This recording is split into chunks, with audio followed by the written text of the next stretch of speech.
मी police निरीक्षक LB Chavan, नेमणूक police station, दिनांक 1/6/2026 रोजी रात्रपाळी PSI खोंडे यांनी कळवलं की सकाळची जी कोणार्क एक्सप्रेस आहे आपची गाडी, या गाडीमध्ये 2 सस्पेक्टेड व्यक्ती पकडलेले आहे आणि RPF या स्टाफने कळवले आहे की बा आम्हाला मदतीची गरज आहे. त्यावेळी PSI खोंडे आणि स्टाफ हे सकाळी कल्याण रेल्वे स्टेशन प्लॅटफॉर्म क्रमांक 4 आणि 5 वर गेले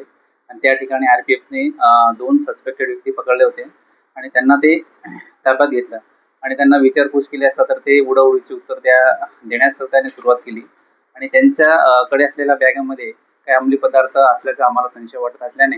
आणि सदर प्लॅटफॉर्मवर गर्दी असल्या कारणाने आम्ही सदर आरोपीस पोलीस स्टेशनला आणून त्याची झडती वगैरे घेतली असता त्यांच्याकडे 20 किलो गांजा मिळून आला आणि RPFचा जवान यांची फिर्याद घेऊन आम्ही तो रितसर गुन्हा दाखल केला आहे आणि 2 आरोपी अटक केलेला आहे. पुढील तपास करीत आहोत.